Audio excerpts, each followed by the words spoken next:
Good morning, everybody. This is Dee Reinhardt with Illinois WorkNet. I've got Olivia on the call with me at least for a few minutes. She has to get on to another one, so hopefully we're done before she has to leave. If you haven't already checked in, please do so. And if you have any questions, please let us know.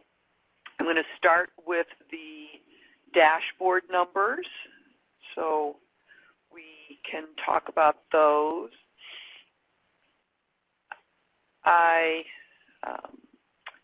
Let me make this a little bit smaller here. So what's happening is we've got a lot of people that are being updated eligibility-wise by Deidre Wesley and her team of Merry Makers. And on the numbers for appointments that need to be scheduled, those numbers are fluctuating sometimes daily. And today, this morning when I was checking numbers, there's 102 customers who need to be assigned back to a CBO. So if you guys could take care of those numbers that are in the columns that I'm looking at right now, that would be wonderful. Now, I do have one customer who has an 071 office number on their DHS case ID. Can anybody tell me what 071 office is? Because it's showing up for Western, but then the DHS case ID is an 071 office number. So anybody listening, do you know what number that is? And if you could type that in the chat pod for me, that would be super duper fabulous. Western, you may or may not have two customers. It shows one with you as the local office, but this other one is showing up as the office where the customer was assigned from, but not who the local office actually is. We've got 10 people from Northwest, 15 from Cal Park, 14 from Rockford, but we've got issues going on with Rockford because the provider's not there any longer. Excuse me. So I will be working with them on Monday to get some numbers squared away. Otherwise, Bloomington, Peoria, Decatur, you've got a few smatterings there. Otherwise, everybody else is in Chicago. For no-show CBO intake, people are still not showing up. East St. Louis, you got 11. So otherwise, 1s, 2s, 3s, and 4s. If you can take care of those, get those back in for the no-shows and find out why they're not showing up. See if it's a scheduling issue. Nobody is referral rejected that needs action right now, so yay! We've got 4 people all in the Chicago offices that are no longer appropriate. McHenry County. Interesting. Okay. I'm not quite sure. I will need to talk to somebody about that customer, so I'll figure out somebody. Thank you, Leslie. Pam, the customer number is 564345. 564345. If you can look into that customer for me, I would appreciate it. Okay, I'll take a look further.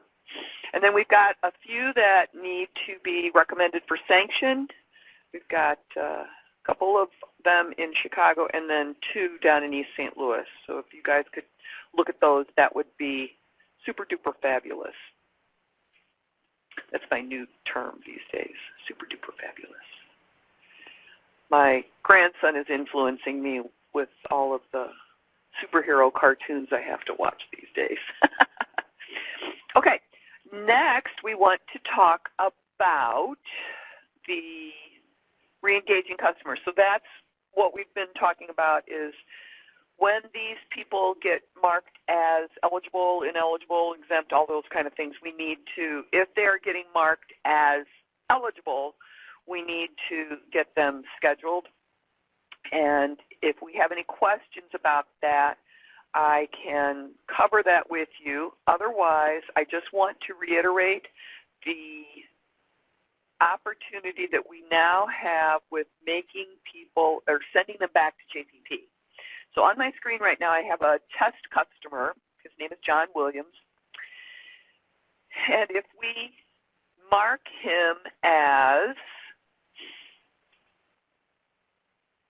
SNAP eligible but no longer eligible, EPIC eligible due to moving to traditional SNAP program, if we make that update, an automatic case note box will pop up, and we will need to see a reason why these customers are moving to JPP. And if it is situation changed, customer needs immediate income and decided to move to JPP. That would be your reason, and we're going to just save these things as a case note and then add it. It will come out in the daily summary, but that's what we just need to know.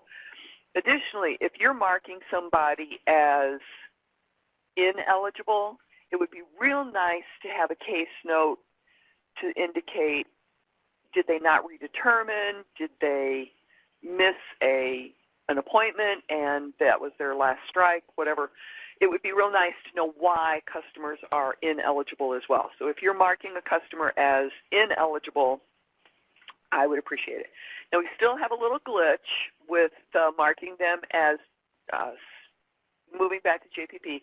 So if you just refresh your screen, the status will change colors.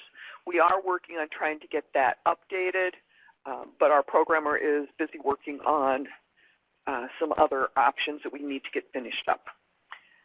Erica is asking, and these customers do not need to opt out, right? And the answer to that is correct. They do not need to opt out. In fact, we don't want people to really opt out of the study. They may or may not get a phone call from the study group to answer some questions. They may or may not get a call from us to help us by answering a few questions, but otherwise they're free to go. We do need a little bit of feedback about whether or not they can come back to EPIC, and we need to get that answered from somebody higher up than my pay grade. So we will work on that. All right. If there are no other questions, I will give you, whoops, what just happened here? I will give you the opportunity to check in if you have not already. And our next meeting will be March 23rd. Hopefully we have some additional news for you about what we will be doing moving forward. And I see Pam typing. She had her fingers on the wrong keys, didn't she?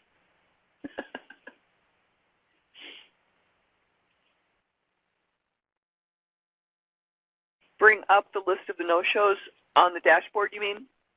Where can you see those? Okay, so if you go to the, well, I'm going to do this in test, and I don't know that I've got anybody, well, no, I'll just go to the enrolled dashboard. I just won't pull up the list.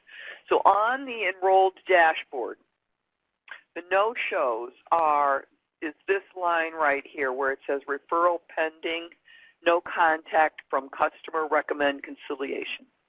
That's the line that you need to look at. And if I go to Region 1 and filter, we see that there are 16 people, and out of that 16 people, that's where you would find the people in your office. I've got the state level data. You should probably only see the 1 or 2 in that line.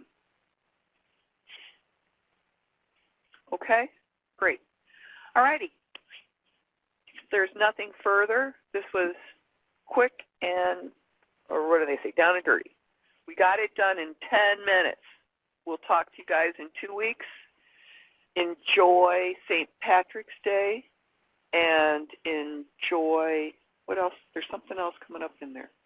Oh, clocks change Saturday night overnight, so make sure that you get that done so that you're not late for work on Monday. We'll talk to you in 2 weeks. Have a great weekend. Bye.